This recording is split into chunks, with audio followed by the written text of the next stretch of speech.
Hello students, अस्सलाम वालेकुम। Module 4 हम लोगों ने पढ़ा था। अब जो है हम लोग मॉड्यूल 5 पढ़ेंगे। मॉड्यूल 5 में सबसे पहला टॉपिक जो है वो आपका पोसेट है। पोसेट, उसके बाद में आपका हैश डायग्राम है एंड लैटिस है। तो पोसेट क्या चीज़ होती है? पोसेट शॉर्ट में बोलते हैं पोसेट, और इसका फुल नेम है partially ordered set. Partially order set यानी हमने आपको जो पिक्स भेजी हैं ये वाली, पार्शियली ऑर्डर सेट बोलेंगे। एक रिलेशन आर को is called partially order if it is reflexive, antisymmetric and transitive. यानी तीन प्रॉपर्टी होंगी, रिफ्लेक्सिव हो, एंटीसिमेट्रिक हो या ट्रांजिटिव हो। तीनों चीज़ें हों, अगर तीनों होना चाहिए तब हम उस सेट को बोलेंगे पार्शियली ऑर्डर सेट, और रिलेशन को बोलेंगे पार्शियल ऑर्डर रिलेशन। तो तीन प्रॉपर्टी हैं। पहली प्रॉपर्टी जो वो रिफ्लेक्सिव की है,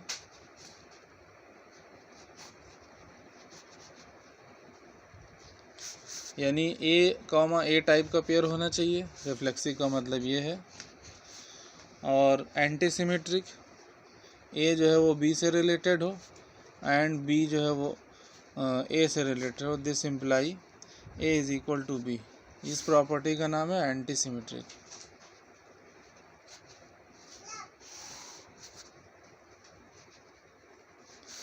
property number C, transitive property.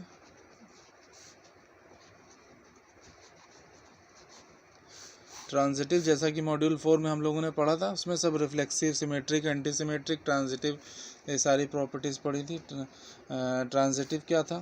Transitive property ये थी कि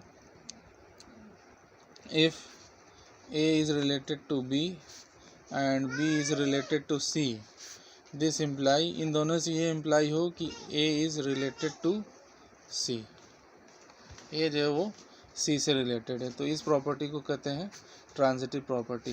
पेयर के रूप में अगर हम देखें तो ए कॉमा बी आर में अगर हो एंड बी कॉमा सी भी आर में हो, और इन दोनों पेयर से हम ये इम्प्लाई कर लें कि ए कॉमा सी भी जो है वो आर में होगा, तब जो है वो जो रिलेशन आर है वो जो है तो पार्शियल ऑर्डर रिलेशन हो जाएगा, अगर ये तीनों प्रॉपर्टी को सेटिस्फाई करता है तो।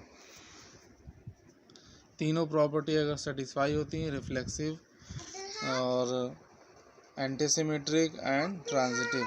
इसके एग्जाम्पल दे रखे हुए हैं यहाँ पर। एग्जाम्पल हमने आपको भेजा है। Example show that, example number 1, show that the relation is a partial ordering on the set Z। तो A is greater than equal A, जो पार्शियल ऑर्डर रिलेशन है यहाँ पर वो ग्रेटर देन और इक्वल है। तो A is greater than equal A for every A। Her A जो है वो अपने आप के बराबर होगा या बड़ा, तो बराबर वाला रिलेशन ट्रू होगा, क्योंकि ग्रेटर देन और इक्वल है। तो इक्वल के केस में A बराबर A, तो हर बार A बराबर A होगा, इसलिए A रिफ्लेक्सिव हो जाएगा, वो ग्रेटर देन इक्वल रिफ्लेक्सिव हो जाएगा।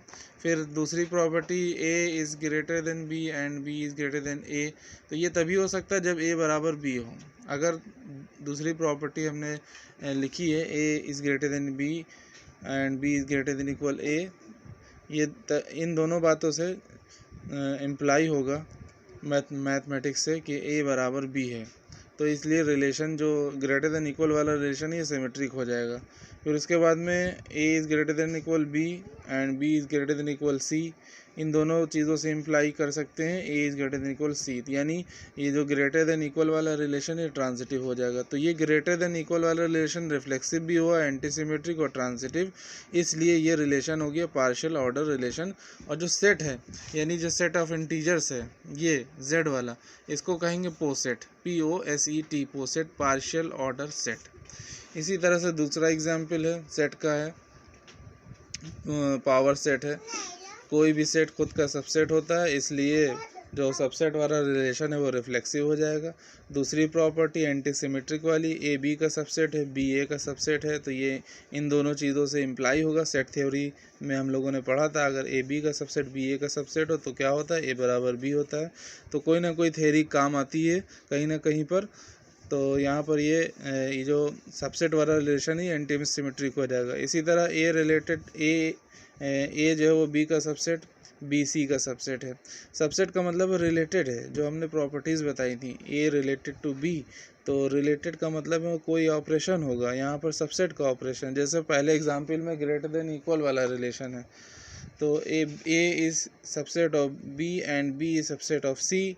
तो सेट थ्योरी से हम इम्प्लाई कर सकते हैं A is subset of C, therefore this is transitive. तो सबसेट वाला जो रिलेशन है वो क्या हो जाएगा, पार्शियल ऑर्डरिंग हो जाएगा।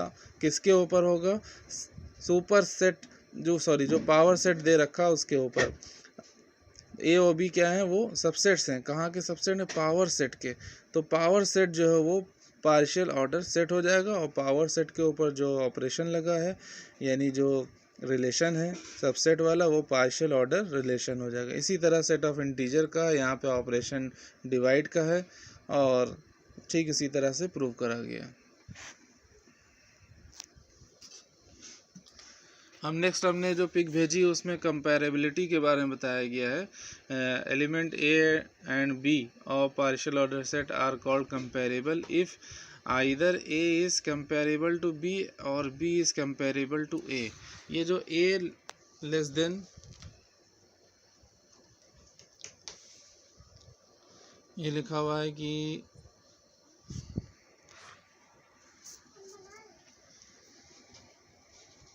ए इज़ यूँ, इस तरह से लिखा हुआ है यूँ, तो ये लेस देन इक्वल वाला थोड़ा डिफरेंट सिंबल है। उसी तरह से लिखते हैं, जल्दी में लोग लिखते हैं, लेकिन ये सिंबल लेस देन वाला नहीं है, इसको कंपैरेबिलिटी वाला सिंबल बोलते हैं।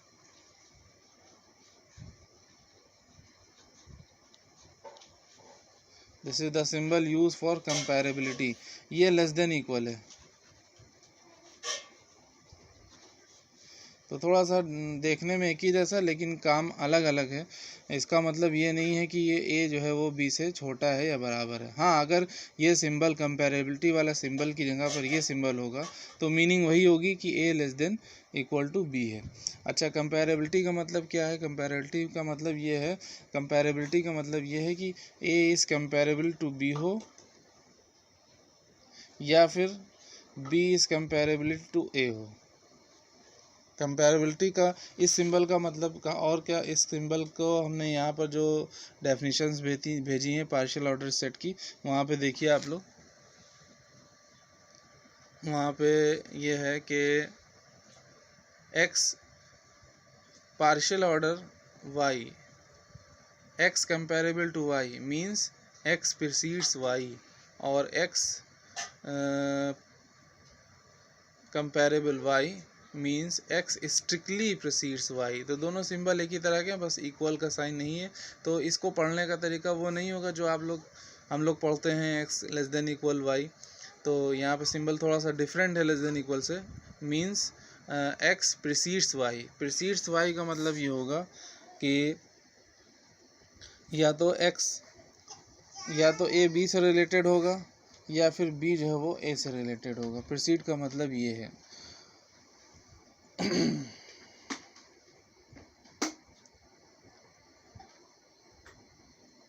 अब जैसे सेट ऑफ इंटीजर लेते हैं, सेट ऑफ इंटीजर लिया हमने, सेट ऑफ इंटीजर z लिया, और पॉजिटिव इंटीजर है मान लिया, ऑपरेशन हमने ले लिया डिवीज़न का ले लिया, तो 2 डिवाइड्स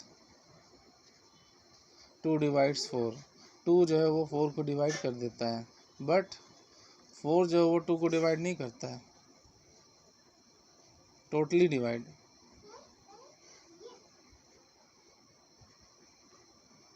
टू लिखने का तरीका क्या होता है, लिखने का तरीका यूँ होता है, 2 divides 4 but 4 does not divide 2। तो 2 जो है वो 2 और 4 कंपेरेबल हैं, 2 एंड 4 आर कंपेरेबल, तो हम लिख सकते हैं 2 इज़ कंपेरेबल टू 4। तो 2 इज़ कंपेरेबल टू 4। तो इसका मतलब ये जो ए और बी हैं, 2 और 4 हैं, ये कंपैरेबल हैं।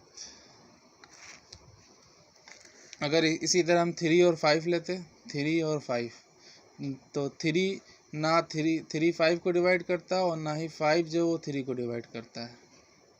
तो 3 और 5 दोनों में से कोई एक दूसरे के कंपैरेबल नहीं है। जैसे यहाँ 2 और 4 जो है वो एक दूसरे के कंपैरेबल हैं। 2 और 4 जो है वो एक दूसरे के कंपैरेबल हैं। 2 divides 4 but 4 does not divide 2।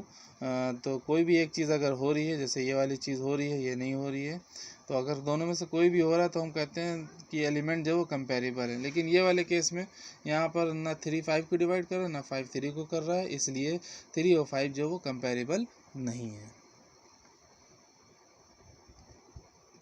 अच्छा,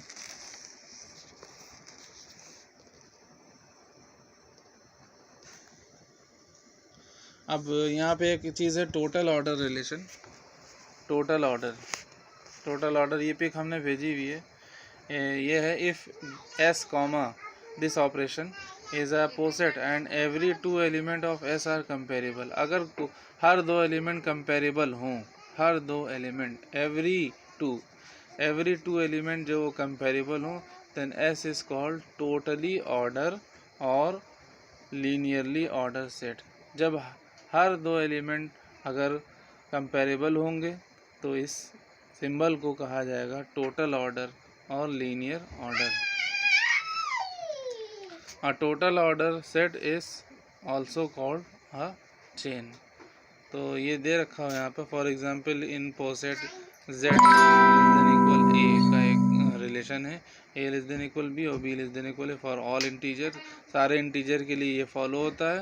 hence z is totally order, but z plus वाली जब हम देखेंगे तो टोटल ऑर्डर नहीं है, since it contains elements that are incomparable such that 3 and 5।